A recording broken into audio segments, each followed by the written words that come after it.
Hi guys, welcome back to my YouTube channel. Please like, share, and don't forget to subscribe. I'm back with Omisi Zulu, the king of KwaZulu Natal. I don't know which part exactly, but this was Nkosi Zulu. He recently released a statement inside of a press show to cancel umshado wakhe with the wife he was supposed to marry on the 19th. We canceled umshado wakhe, I think going 26 somewhere here in January. Cancel umshado wakhona, we don't know. Same time cancel umshado wacosha ne-right man hand yakhe, and we all know uMrs Zulu ngama-press statement, guys.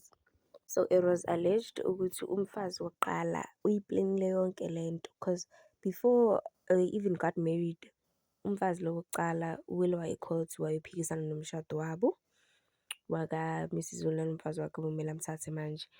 And then once maqeda ukuphikisana nalo mshado lona, i-court yabe seyimisa umshado until i-divorce yabo i-finalized, which is so wrong ebukhosini, guys, because we all know ukuthi inkosi ayidivorce. So asazi le esiyibonayo kuMrs Zulu ukuthi yona ithathwaphi. And then kwathiwa njengoba awumisile umshado, shukuthi kwaba khona nezinto ezenzakalayo, and it is alleged abantu baza nama-speculation wokuthi ngathi lo mfazi lo ulale ne-right man hand kaMrs Zulu, and umseleki was like, you think it's nice being esithemjini, you think it's nice having a woman. Into ubhalile nje wathi ngicabanga ukuthi kumnandi, ngicabanga ukuthi kulula, and we were like, yini khe wadlelwa?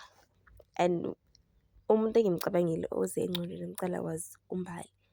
uMbali is so asazi guys, asiphumeni indaba zakamseleko, sikhuluma ngoMrs Zulu la.